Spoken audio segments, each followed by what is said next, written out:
BCom third year के प्यारे विद्यार्थियों, नमस्कार। ऑडिटिंग में अपना ABST फर्स्ट पेपर है। ऑडिटिंग बीकॉम थर्ड ईयर में आपके, तो उसमें अपना जो डिस्कशन अभी चल रहा है, जो व्याख्या चल रही है, जो आपको पाठ पढ़ाया जा रहा है, वो है आपका प्रमाणन वाउचिंग। तो प्रमाणन के बारे में मैंने आपको बताया कि प्रमाणन क्या है इससे पहले वाले लेक्चर में, और ये भी बताया कि किस प्रकार से प्रमाणन अंकेक्षण के रीढ़ की हड्डी है। Vouching is the backbone of auditing, ये अपन ने डिस्कस किया। आज के लेक्चर में मैं आपको ये बताना चाहूँगा कि प्रमाणक का क्या आशय है, वाउचर किसे कहते हैं। वाउचर एक तो ये आपको समझना है, और प्रमाणन एवं अंकेक्षक,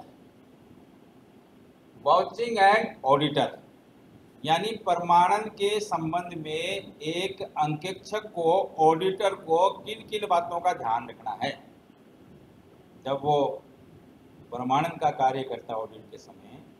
उस समय अंकेक्षक को किन किन बातों का ध्यान रखना है, बहुत सी सावधानियां हैं। अंकेक्षक के बहुत सी जिम्मेवारी है, उसका दायित्व है। तो वाउचिंग और ऑडिटर दोनों के लिए ये जरूरी है कि ऑडिटर जो है वो वाचिंग करते समय किन किन बातों का ध्यान रखे। तो अभी ये जो अपना पहला पॉइंट है, प्रमाणक का आशय वाउचर। तो वाउचर के बारे में, वाउचर जो है किसे कहते हैं। वाउचर देखो विद्यार्थियों, जब कोई वस्तु बाजार से खरीदते हैं तो हमें दुकानदार द्वारा एक रसीद दी जाती है। यह रसीद हमारे द्वारा क्रय किए गए सौदे या लेन देन का प्रमाण होती है। इसी प्रकार व्यापार में अनेक लेन देन होते रहते हैं जिनका लेखा पुस्तकों में किया जाता है। इन लेखों को प्रमाणित करने के लिए जो भी लिखित प्रपत्र होते हैं उन्हीं को प्रमाणक कहते हैं। यानी कि कुछ विद्वानों ने इसकी परिभाषा दी गई वाउचर्स की। क्या प्रमाणक की क्या परिभाषा दी गई, ध्यान से सुनिए। एक प्रमाणक को ऐसे परपत्रीय गवाह के रूप में परिभाषित किया जा सकता है जिसके द्वारा पुस्तकों के लेखों की सत्यता जानी जा सके। ये प्रपत्र का प्रमाणक का अर्थ बताया है।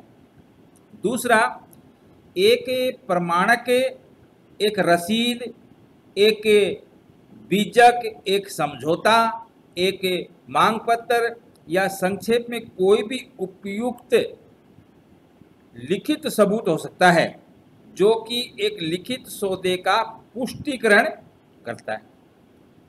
तो आप सामान्यतः आप बाजार में जाते हो, कोई सामान खरीदते हो, तो आपको वो एक बिल बना के देता है, नहीं देता खरीदने का, उसको क्या बोलेंगे आप? उसको प्रमाणक बोलेंगे, वाउचर बोलेंगे। किसी व्यक्ति को अगर आप भुगतान कर रहे हो तो भुगतान करते समय आप उससे उसकी रिसिप्ट भी लेते हो कि भाई लिख के दे, आपने इतने पैसे मेरे से प्राप्त कर लिए हैं। तो वो जो लिख के देता है वो, उसको क्या बोलोगे आप? प्रपत्र, उसको डॉक्यूमेंट को, उसको प्रपत्र कहेंगे, वाउचर कहेंगे। अब ऑडिटिंग में क्या है कि ऑडिटर इस बात पे ज़्यादा ध्यान देता है कि भाई जो वाउचर्स है ना वो प्रिंटेड होने चाहिए ज़्यादा से ज़्यादा, क्योंकि प्रिंटेड में कोई चेंज यूज करते हैं तो जल्दी से आसानी से पकड़ में आ जाता है। प्रिंटेड वाउचर्स जो है वो ज़्यादा ऑथेंटिक और ज़्यादा विश्वसनीय होते हैं। अब आपके बात आती है कि ये जो प्रमाणक हैं वो कितने प्रकार के होते हैं। प्रमाणक vouchers, how many types of vouchers are there? There are 2 types of voucher. 2 प्रकार के वाउचर होते हैं।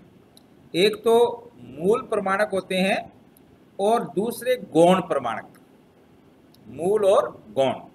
अच्छा, अब इसमें जो आपके मूल प्रमाणक हैं, हिसाब किताब के लेखों से संबंधित जो मौलिक लिखित सबूत होते हैं उन्हें मूल प्रमाणक कहा जाता है। जैसे उधार क्रय के लिए बीजक जो है वो मूल आपका प्रमाणक है, मूल। और दूसरा गौण प्रमाणक। अब गौण प्रमाणक कौन से होते हैं? प्रत्येक लेन देन के मूल प्रमाणक के अलावा उस लेन देन की पुष्टि करने के लिए अन्य प्रमाणक भी हो सकते हैं, जो कि उस लेन देन की प्रक्रिया में तैयार किए जाते हैं। ऐसे अन्य प्रमाणकों को गौण प्रमाणक कोलेटरल वोचर्स कहते हैं। उदाहरण के लिए उधार बिक्री के संबंध में बीजक की प्रतिलिपि मूल प्रमाणक है, और बिक्री के लिए आदेश प्राप्त करना, जहाजी बिल्टी की प्रतिलिपि, पैकिंग नोट्स की प्रतिलिपि आदि, ये क्या है? ये गौण प्रमाणक है। भाई आपने किसी को माल बेचा है, तो जो उसका बीजक है जिसमें आपने एंट्री की है इस पार्टी को इतना माल इस मात्रा में बेचा, वो तो आपका कौन सा हुआ? मूल प्रमाणक हुआ। और आपने ऑर्डर प्राप्त किया कस्टमर का, और जहाजी बिल्टी है या पैकिंग के कोई नोट्स हैं, तो वो उसके लिए क्या हो गए? गौण प्रमाणक हो गए। तो दो तरह के वोचर्स होते हैं, एक तो आपका मूल प्रमाणक और दूसरा होता है गौण प्रमाणक। तो ये तो मैंने आपको बात बताई कि प्रमाणक का आशय क्या है, what is concept of voucher. और दूसरे शब्दों में मैं कह सकता हूँ कि a voucher may be defined as any documentary evidence by which the accuracy of book entries may be substantiated, या a voucher may be a receipt, an invoice, an agreement, a requisition slip, or in short any suitable written evidence which confirms a written transaction, जो किसी लेखे का सबूत होता है। ये है आपका क्या? वोचर, जिसको आप बोल सकते हैं प्रमाणक। अब बात आती है कि वॉचिंग एंड ऑडिटर, प्रमाणन और अंकेक्षक, यानी कि अंकेक्षक को प्रमाणन करते समय, प्रमाणन करने से पूर्व किन किन बातों का ध्यान रखना है। तो सबसे पहले इसमें उसको जो ध्यान रखना है वो ये है कि प्रमाणकों का उचित रूप से फाइल होना, प्रॉपर फाइलिंग ऑफ वोचर्स, यानी जितने भी प्रमाण पत्र हैं उनकी उचित फाइल होनी चाहिए। अब जो विभिन्न प्रकार की सहायक लेखा भैया हैं, सब्सिडी बुक्स, उन प्रत्येक लेखा पुस्तक से संबंधित जो प्रमाणक है वो अलग अलग फाइल में होना चाहिए लेखा भैयों के आधार पे। और दूसरा, वो तिथि के हिसाब से डेट वाइज भी होनी चाहिए, डेट वाइज। अलग लेखा पुस्तक का अलग फाइल, और जो उसमें वोचर्स लगे हैं वो कर्मानुसार डेट वाइज होने, तिथि के हिसाब से कर्मानुसार नथी किए हुए होने चाहिए। अब जब तक एक ऑडिटर को ऑडिटिंग का कार्य, तब तक वॉचिंग प्रारंभ नहीं करनी चाहिए जब तक ये काम नहीं हो जाए। ठीक है? क्यों?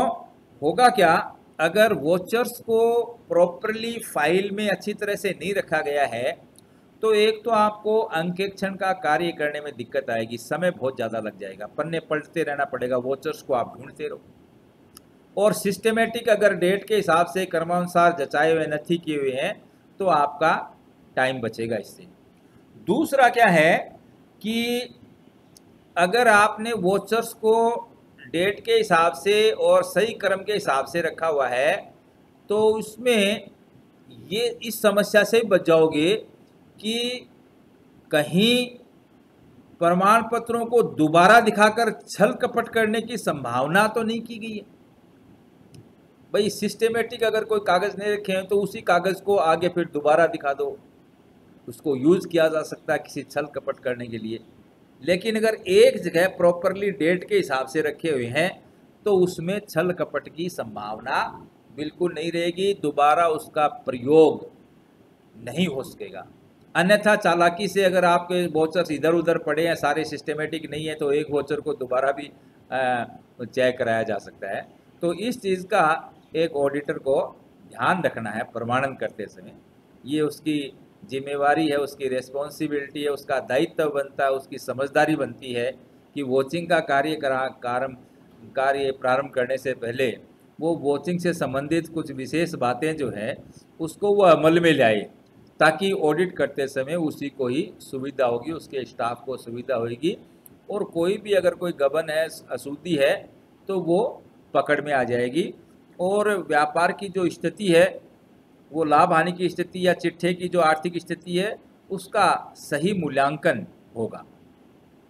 अब अंकेक्षण और वॉचिंग और ऑडिटर में दूसरी जो बात है वो क्या है कि प्रमाणकों की जांच के संबंध में परीक्षण जांच प्रणाली को अपनाना। Adoption of test checking methodology for examination of vouchers. देखो, होता क्या है कि अगर कोई छोटा व्यवसाय है ना, तो उसमें तो क्या है कि सारे वोचर्स को आप अच्छी तरह से जांच कर सकते हैं, सभी वोचर्स की। लेकिन प्राय ये देखा गया है कि जो बहुत ही बड़ी संस्थाएं हैं जिनमें बहुत से वोचर हो जाते हैं, तो उसमें ऑडिटर क्या है कि परीक्षण जांच का सहारा लेता है,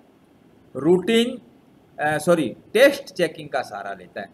यानी सभी प्रमाणकों की जांच न करके जो विशेष और खास प्रमाणक हैं जो कि किसी चीज़ को ज़्यादा प्रभावित करते हैं, उनकी जांच की जाती है। यानी सभी प्रमाणकों की जांच न करके टेस्ट के आधार के ऊपर एक रैंडम प्रमाणकों की जांच की जाती है। एक रैंडम ही नहीं कह सकते, इसमें ऑडिटर को पता होता है कि कौन से प्रमाणकों को उसके ऊपर विशेष ध्यान देना है, तो उसके ऊपर वो टेस्ट चेकिंग करेगा। यानी कि प्रमाणन करते समय इतनी सावधानी और सतर्कता की आवश्यकता होती है, और ये कार्य इतना विस्तृत होता है कि प्रत्येक लेखे का प्रमाणन करना बहुत कठिन कार्य है। जो छोटी संस्थाओं में तो प्रमाणन करना संभव हो सकता है, किंतु बड़ी संस्थाओं में ये कार्य प्राय परीक्षण जांच द्वारा होते हैं। अर्थात संपूर्ण लेखों के स्थान पर कुछ चुने हुए लेखों की जांच की जाती है। अंकेक्षक को परीक्षण जांच वहीं करनी चाहिए जहां आंतरिक नियंत्रण प्रणाली इंटरनल कंट्रोल सिस्टम सुदृढ़ एवं संतोषजनक है। यदि ऐसा नहीं है तो संपूर्ण लेखों की जांच करनी चाहिए। यानी कहने का मतलब ये है कि एक ऑडिटर को वॉचिंग का जो कार्य, प्रमाण का कार्य करने से पहले उसको ये देख लेना चाहिए कि जो प्रमाणकों की वो जांच करे तो वो टेस्ट चेकिंग को तभी लागू करे जब उस संस्था में इंटरनल कंट्रोल सिस्टम लागू है। यानी इंटरनल चेक और इंटरनल ऑडिटिंग उस संस्थान में होती है। रेगुलर चेक का ऑडिटिंग का कार्य चलता रहता है साल भर, तो ऐसी स्थिति में भी टेस्ट चेकिंग अपनानी चाहिए, अन्यथा उसको संपूर्ण जो प्रमाणक है उनकी जांच करनी चाहिए। ठीक है, ये बात विशेष तौर पे ऑडिटर को ध्यान रखना चाहिए। फिर बात आती है कि प्रमाण पत्रों का लेखों से मिलान करना। ये मैं आपको क्या पॉइंट बता रहा हूँ, आपको पॉइंट बता रहा हूँ कि प्रमाणन का कार्य शुरू करने से पहले या शुरू करते समय अंकेक्षक को इन बातों की तरफ विशेष ध्यान रखना है। यानी अंकेक्षक का जो ड्यूटी और कर्तव्य जो है वो इस प्रमाणन के समय जुड़े हुए हैं, इन बातों पर विशेष उसको ध्यान देना है। यानी कि निम्नलिखित बातों के ऊपर उसको विशेष सतर्कता बरतनी है। क्या? प्रमाण पत्रों का लेखों से मिलान करना, comparison of evidence with accounting. जो लेखा पुस्तकों में एंट्रियां की गई हैं उनका प्रमाणकों से मिलान किया जाएगा। अब प्रमाणकों का जब मिलान किया जाएगा तो उस समय क्या है, संपूर्ण लेखों की जांच अथवा परीक्षण जांच का निर्णय लेने के बाद अंकेक्षक को लेखों की प्रमाणकों के आधार पर जांच करनी चाहिए। इसके लिए सर्वप्रथम मूल प्रमाणक तलाश किया जाता है और मिलान करते समय निम्नलिखित बातों का ध्यान रखना चाहिए। जब वोचर से मिलान किया जाएगा तो कौन कौन सी बातों का ध्यान रखना है? सर्वप्रथम अंकेक्षक को देखना चाहिए कि लेखों में वही तारीख हो जो प्रमाण पत्रों में है, वर्ष भी वही होना चाहिए जिसका अंकेक्षण किया जा रहा है। ठीक है, क्या मतलब समझे? जो वोचर है उसकी डेट और ईयर और लेखा वर्ष जिसका आप अंकेक्षण कर रहे हो उसी से वो संबंधित है या नहीं। दूसरी बात, लेखों में लिखी गई रकम प्रमाण पत्र की रकम से मिलनी चाहिए। यदि उनमें अंतर हो तो छानबीन करना चाहिए। वोचर में जो रकम है वही खाता बही में लिखी गई है या नहीं लिखी गई है, ये भी अंकेक्षक को देखना है। तीसरा पॉइंट, प्रमाण पत्र का विवरण पुस्तकों में लिखे हुए सौदों के विवरण से मिलना चाहिए।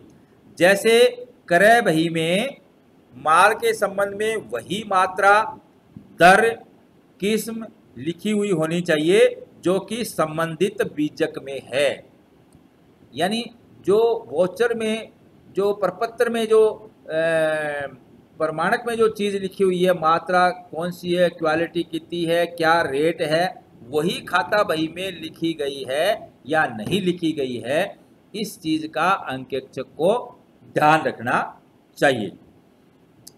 उपर्युक्त रीति से मूल प्रमाणक का लेखे से मिलान करने के बाद यदि अंकेक्षक अन्य गौण प्रमाण देखना चाहे तो वह देख सकता है। यानी जो मेन जो डॉक्यूमेंट है, जो मूल प्रमाणक है, उसकी संतुष्टि के लिए अगर वो गौण प्रमाणकों को भी देखना चाहता है अंकेक्षक तो उसको देखना चाहिए। परीक्षण जांच होने पर तो अंकेक्षक को गौण प्रमाण पत्र देखने ही चाहिए। वैसे भी कुछ व्यवहारों की गौण प्रमाणकों से पुष्टि अवश्य करनी चाहिए। यानी कई बार क्या होता है कि आप जो मेन डॉक्यूमेंट है उससे संतुष्ट नहीं है तो उसके सपोर्टिंग वोचर्स, उससे संबंधित जो वोचर्स हैं अन्य, जिनको कि कोलेटरल वोचर्स कहा गया है, उसकी भी जांच की जा सकती है। अब प्रमाणन और अंकेक्षण के अंतर्गत और कौन सी बात का ध्यान रखना है? इसमें एक पॉइंट आपका आता है कि मिलान करते समय प्रमाणकों की जांच संबंधी विशेष बातें ध्यान में रखना। Special things to be taken care of while compose of the vouchers with accounting. कुछ और बातें हैं कि वोचर्स का जब प्रमाणन का कार्य हो तो उस समय और कौन कौन सी बातों का ध्यान रखना है, ऑडिटर कौन कौन सी बातों का ध्यान रखे। तो अंकेक्षक का केवल यह कर्तव्य नहीं है कि प्रमाणकों का लेखों से मिलान ही कर लिया जाए अथवा यह देख लिया जाए कि प्रत्येक लेखे के लिए प्रमाणक मौजूद है अथवा नहीं, किंतु उसे यह भी जांच करनी चाहिए कि वास्तव में प्रमाणक स्वयं भी सही है या नहीं, व्यवसाय से संबंध रखता है या नहीं, उसी वर्ष से संबंधित है या नहीं। अतः अंकेक्षक को लेखों से मिलान करते समय प्रमाणकों की भी सफलतापूर्वक जांच करनी चाहिए। प्रमाणकों की जांच करते समय उसे निम्नलिखित बातों का ध्यान रखना है। कुछ बातें हैं, जब आप जो वोचर है, जो आपका प्रमाणक है, उसको जांच करते समय कुछ विशेष बातों का आपको और ध्यान रखना है एज एन ऑडिटर अंकेक्षक को। कौन कौन सी बातों का? प्रमाणक उसी संस्था या व्यापारी के नाम होना चाहिए जिसके हिसाब किताब का अंकेक्षण किया जा रहा है।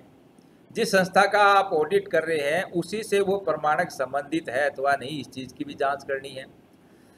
प्रमाणक व्यापारिक लेन देनों से संबंधित है या नहीं, बिजनेस ट्रांजैक्शन से रिलेटेड है या नहीं, ये भी आपको देखना है।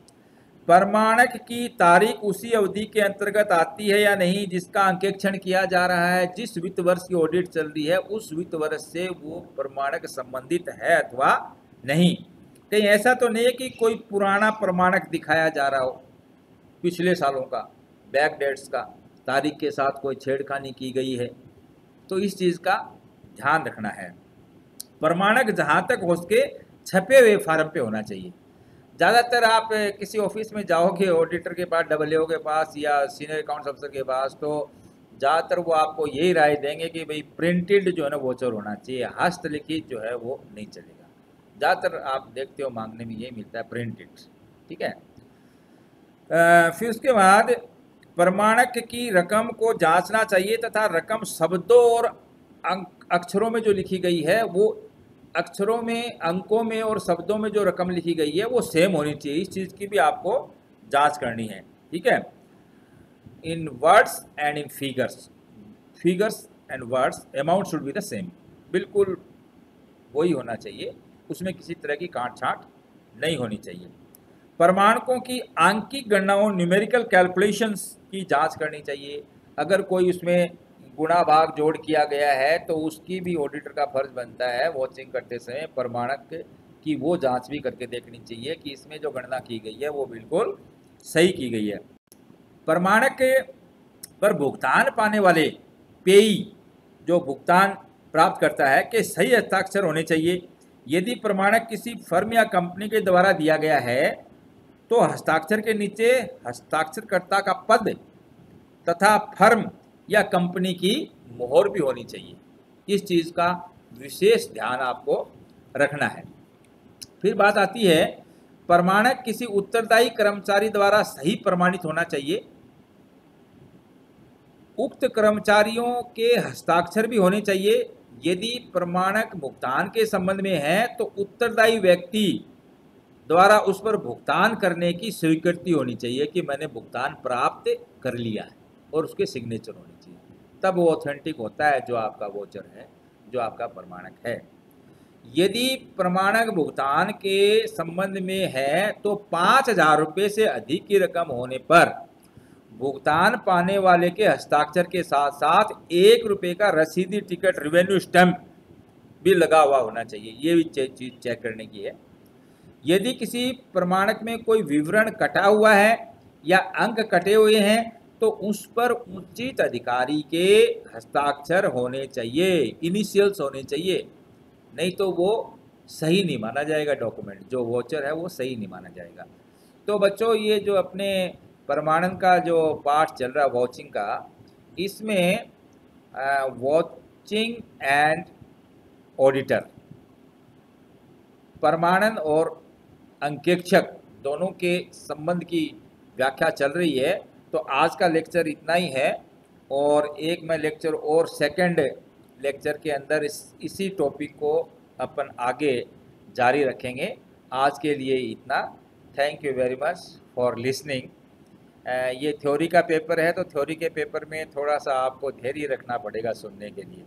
प्रैक्टिकल क्वेश्चंस में तो क्या है कि ज़्यादा इंटरेस्टिंग होता है, आदमी ज़्यादा बिजी रहता है। थ्योरी में एकाग्रता बनाए रखने के लिए थोड़ा समय कम होना चाहिए। लगातार ऑनलाइन के अंदर आप पढ़ रहे हैं तो आप ध्यान से इसको सुनिए और समझने की कोशिश कीजिए, और किसी भी तरह का डाउट या संदेह या शक आपको है तो आपकी जो अंकेक्षण की जो किताब है उसका भी आप बार बार अध्ययन कीजिए, ताकि उसके बारे में, टॉपिक के बारे में आपको ज़्यादा से ज़्यादा समझ में आए। Thank you very much for today's lecture.